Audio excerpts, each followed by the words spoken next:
All right, guys, what's going on? Welcome in. So we're a couple hours away from the last Jets game of the year, Week 18 Jets-Patriots, and this is one of those games where there's a lot of mixed emotions going into it, right? Should the Jets lose? Should the Jets try to win? I personally, I think there's pros and cons with both scenarios here. So the way I'm kind of looking at it, no matter what happens today, no matter what the outcome of the match is, it's a win-win in my book. Again, I think there's, in both scenarios, the Jets win or lose, there's multiple positives that you can pull away from it. So I'm trying to keep that optimistic mindset really throughout the day here. But Ian Rappaport of the NFL Network came out with a report like a minute ago here saying that the New York Jets are quote-unquote likely to move on from quarterback Zach Wilson this offseason via trade, right? Obviously, a release doesn't make much sense, like, at all. But a trade, I feel like, is likely at this point. You know, I think if you talk about a guy in Zach Wilson, obviously former second overall pick, and I know, it didn't work out, clearly. It just did not work out with the New York Jets for, in my opinion, a ton of different reasons. But when you look at Zach, it's not like the Jets were the only team interested in him at the at the top of the draft. You can make an argument that San Francisco probably would have selected him if the Jets passed. There was also tons of reports suggesting that the Atlanta Falcons loved him at 4. I believe they ultimately went with Kyle Pitts. Anyway, the bottom line is Zach Wilson, despite his NFL career not really having a lot of success so far, I still believe that the Jets could trade him and get, like a late round pick or potentially 2 late round picks for him, because at the end of the day, he still has an upside. He still brings mobility to the table. He still brings arm strength to the table. And he's still a really young quarterback that, quite frankly, has been playing behind one of the worst offensive lines in the NFL for 3 years. He hasn't really had the best coaching. He was forced to play early. Hasn't really had a ton of weapons around him. Granted, he's had some. Breece Hall, one of the best backs in football. Garrett Wilson, obviously one of the best young wide receivers in the game.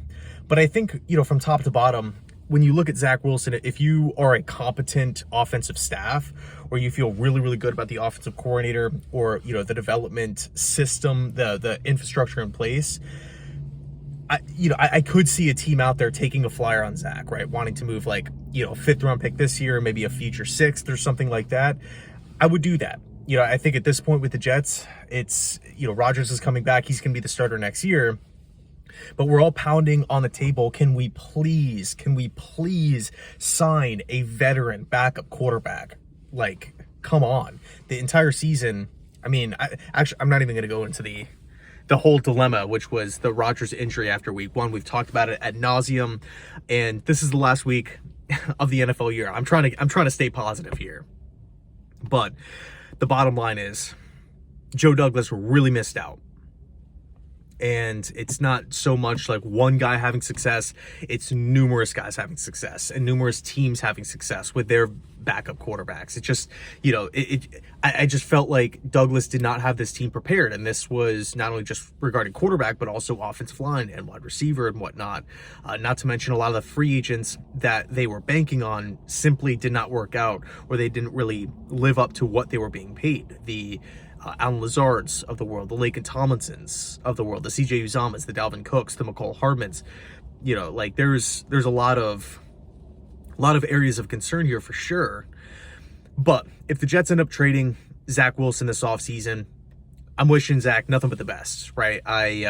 It sucks that it didn't work out here. I think when the argument comes up of, is Zach just a complete bust, or did the Jets fail him? I think there's maybe truth in both. I think the Jets definitely could have done some things differently, but I also feel like, maybe Zach wasn't as maybe polished coming out as he was expected to be and talked about like he was. A lot of Zach Wilson has to do with potential and what he can be, and coaching and getting him to play up to a certain level and for him to grow. And it just never really seemed like that growth was there. Weeks and months would go by, and it never really seemed like, and I'm not referencing just this season, but I'm talking about his full 3 years. It just never really felt like that. There was that steady growth. It was like a solid game here, a horrible game there, a good game here. Then he would get hurt. There was a lot of missed time as well. Had multiple injuries in college, multiple injuries with the Jets. So at the end of the day, I think personally what I would do if I'm Joe Douglas, right, Rodgers is the starter, I'm signing a veteran backup quarterback. Day one of free agency. I'm not sitting around and waiting any longer. Douglas sat on his hands for too long this season. The second free agency opens up, I'm picking up the phone. I'm getting one under contract, whether it's a Jacoby Brissett, whether it's a Gardner Minshew, whoever it may be, right? Pick your favorite one. Marcus Mariota, a veteran backup, Ryan Tannehill, that could keep us in games if Rodgers were to go down. Then I would draft a quarterback in the mid rounds. Now, I will say this. I love a lot of quarterbacks in this draft, but I don't really like the idea of Nathaniel Hackett developing a quarterback. I don't think he can.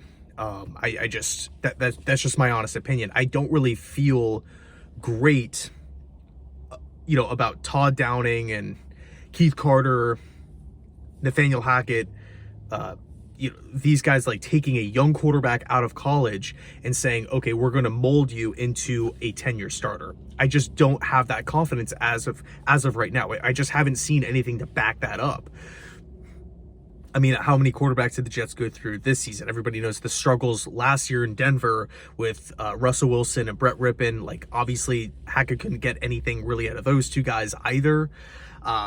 So regardless, though, you're not taking a developmental rookie quarterback in the mid to late rounds to play him immediately. So the plan would be, no matter what happens with Hackett, we're still going to have a young developmental quarterback on the roster. So that's my plan. Rodgers, veteran quarterback, and I'm drafting one in the middle to late rounds to hopefully develop over the next year or two, and then maybe get a crack at starting in that year 2 to year 3 of his rookie contract. So maybe that's wishful thinking. That's just kind of my outlook, my plan on it. Let me know your thoughts down below in the comment section. Thanks so much for watching, and as always, go Jets.